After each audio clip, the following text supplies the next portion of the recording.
Le faubourg a changé, le faubourg se meurt, le faubourg n'est plus ce qu'il était. Voilà des réflexions que l'on entend souvent dans ce quartier du 11e arrondissement de Paris, le faubourg Saint-Antoine.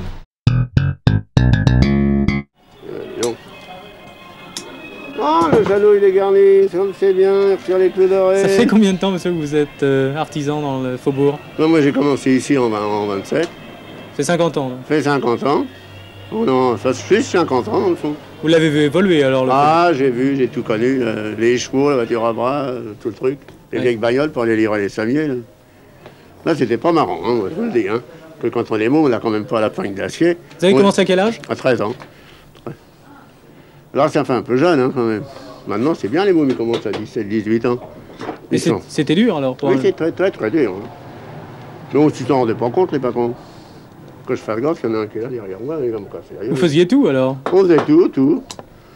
On faisait toutes les courses possibles. Là, on allait au galon, au tissu, l'assortiment complet.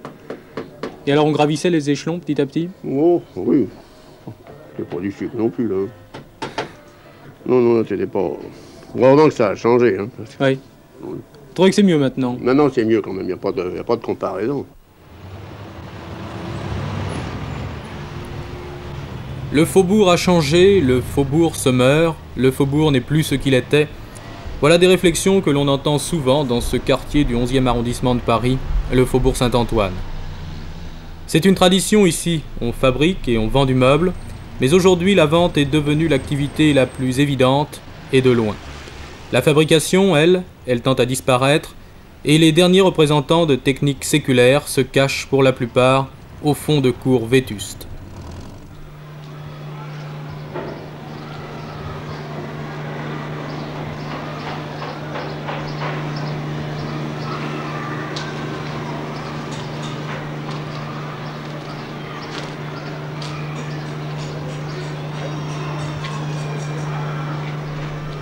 Derrière les brillantes façades des marchands, c'est toute une communauté qui vit.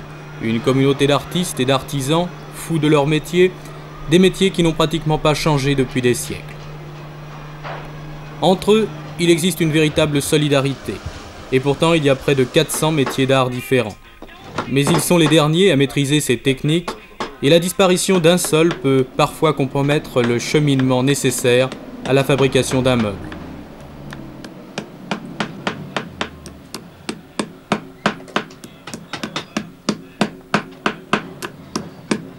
Le faubourg, vous l'aimez? C'est une ambiance? C'est quoi le faubourg?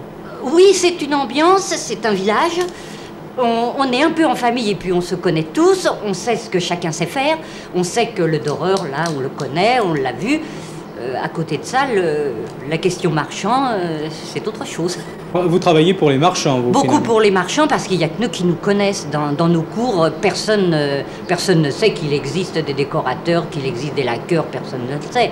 Alors il n'y a que les marchands, et alors les marchands nous envahissent, bien sûr. C'est eux qui vous font vivre, finalement. C'est eux qui nous font vivre. On aurait le particulier, on ne pourrait pas tenir. Hein. Faudrait travailler en amateur.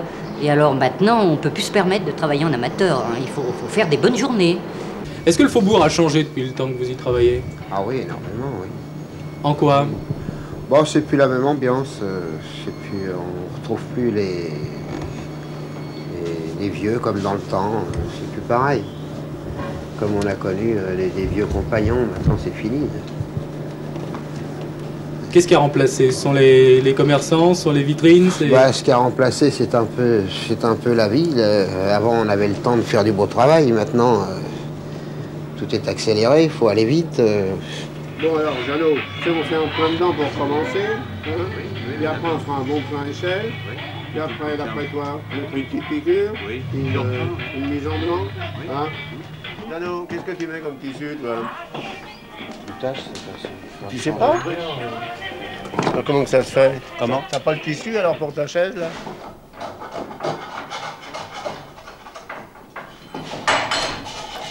Rue de Charonne, au fond d'un passage, au 3e étage d'un vieil immeuble. Là, deux frères, originaires de Frioul, en Italie, travaillent depuis 40 ans. Quand ils sont arrivés dans cet atelier, le passage comptait 12 ébénistes. Aujourd'hui, ils sont seuls, les autres ont abandonné ou n'ont pas trouvé de successeur. Mais eux, ils continuent à perpétuer la tradition des grands ébénistes.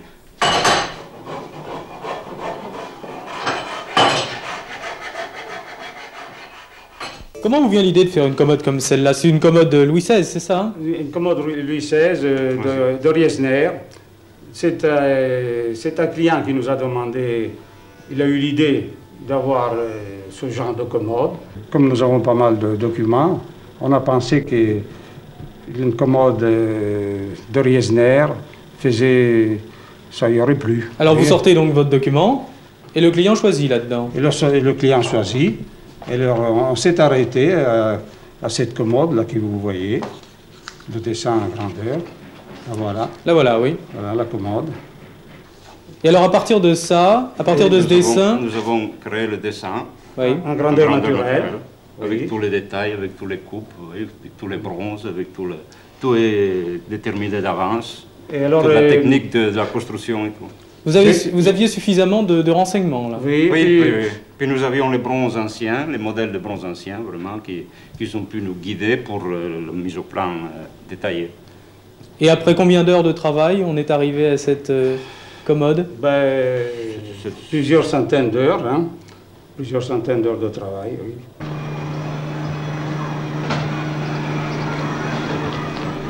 C'est là l'une des principales difficultés de cet artisanat. Le métier d'art, c'est d'abord du temps passé, un temps qui ne se mesure pas, un temps qui ne se compte pas. Il faut 5, 10, 20 ans de pratique avant de maîtriser complètement une de ces techniques. Il faut des heures pour réaliser le moindre ouvrage. Beaucoup de ces artisans doivent sous-évaluer leur travail, sinon ils ne seraient pas vendables.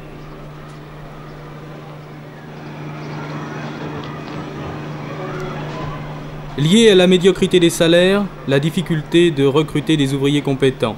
Les jeunes désertent la plupart de ces métiers, et puis beaucoup d'artisans hésitent à prendre chez eux un apprenti, à qui ils devront apprendre le métier bien sûr, qui leur prendront donc du temps et qui leur coûteront de l'argent. Salut les gars, est-ce que ma table est finie? Salut, comment vas-tu? Ça va?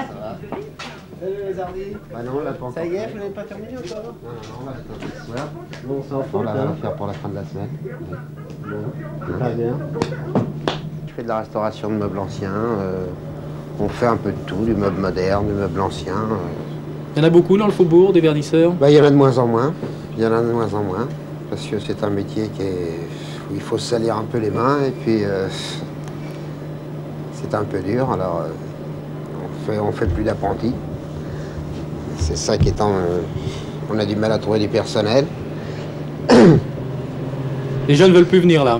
Bah, les jeunes ne veulent plus venir parce que d'abord, on ne peut plus faire d'apprentis. Pourquoi vous ne pouvez plus faire d'apprenti? Bah, parce que les charges sont devenues un peu trop fortes. Alors, et puis on n'en trouve plus, on trouve plus de jeunes. Vous travaillez seul, vous n'avez pas d'employé? Non, non, parce que c'est trop décousu. Ou bien une semaine, on sera débordé, alors il faudra travailler une partie de la nuit, et puis la semaine d'après, on n'aura rien à faire. Parce que ça sera où la foire de Paris, parce que ce sera... Et c'est fini, bon, bah c'est fini. Il faut attendre une autre exposition, il faut attendre les commandes, par moment, on ne pourrait pas avoir un employé, parce que qu'est-ce qu'on en ferait quand on n'a rien à faire, hein? Vous formez vous-même des apprentis, c'est pas compliqué de former des apprentis? Non, ça ne me pose pas tellement de problèmes. Ce sont des garçons qui viennent au métier parce que le métier leur plaît déjà. Oui. Alors donc, ils sont un peu motivés au départ. S'ils ne le sont pas dans les premiers temps, disons qu'il y a 2 mois à peu près d'essai. Si au bout de 2 mois, on sent que le garçon n'est pas capable de faire un marqueteur, il vaut mieux qu'il abandonne. Mais en principe, c'est un métier qui les accroche assez bien au départ pour un garçon qui a un peu de goût et de sens artistique. souvent les artisans disent on ne forme pas de jeunes parce que ça coûte cher, on n'est pas aidé, etc. Est-ce que c'est votre sentiment? Non, pas tout à fait malgré tout, parce que s'il y a des métiers qui se perdent, il faut quand même que les artisans fassent un effort de leur côté. Parce que quand on entend des artisans qui se plaignent de ne pas trouver d'ouvriers qualifiés, s'ils n'ont pas formé d'apprentis, en réalité, c'est un cercle vicieux. On n'en sortira pas.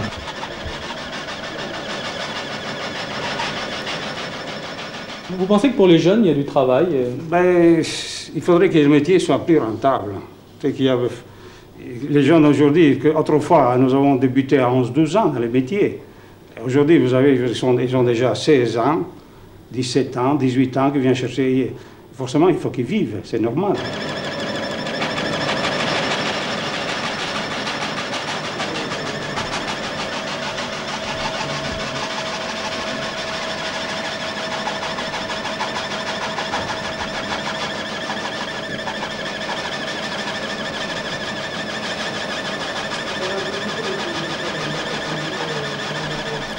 Insuffisance de la relève, c'est vrai, mais il y a peut-être encore plus grave.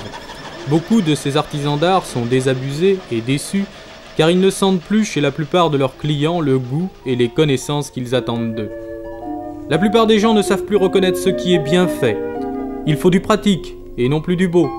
Voilà des réflexions qui sont devenues fréquentes dans les ateliers du Faubourg.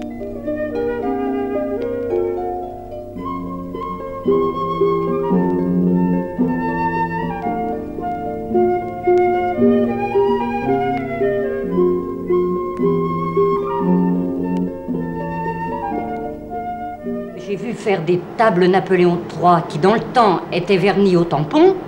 Mais maintenant, les clients n'en veulent plus au tampon parce que c'est pas pratique. Ils veulent du polyester dessus. Parce qu'on veut servir le café chaud, on veut servir des apéritifs ou des alcools qui vont... Donc, c'est plus du tout pareil. Alors, le polyester, c'est un autre genre, quoi. C'est plus la table Napoléon III, c'est plus... Ça vous donne pas du tout le même aspect. C'est pratique, c'est très pratique. Autrement dit, on vient quelquefois vous demander des horreurs. Ah, souvent. Vous êtes obligé de les accepter? On est bien forcé de travailler. Il faudrait surtout faire des expositions d'art et éduquer le public. Éduquer, c'est-à-dire la culture artistique.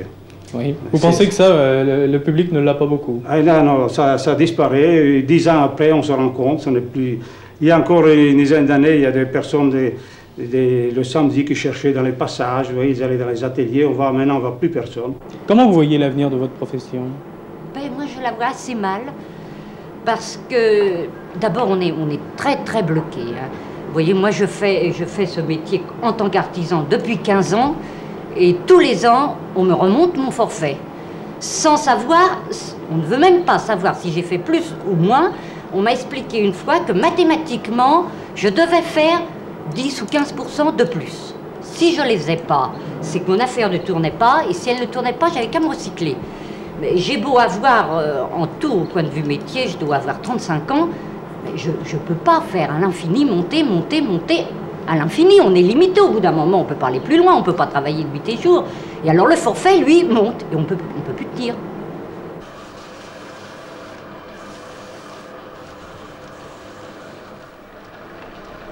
Lorsque cet ouvrier s'arrêtera de travailler, que deviendra son atelier de la rue de Montreuil, l'un des plus anciens du Faubourg?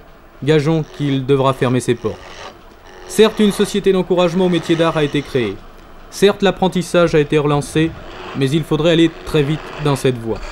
Beaucoup d'artisans sont âgés, ils n'ont pas de successeurs, et ils sont amers de ne pas pouvoir transmettre leur savoir, merveilleux mais fragile. L'art de sculpter un bois, l'art de faire une marqueterie, l'art de construire un beau meuble.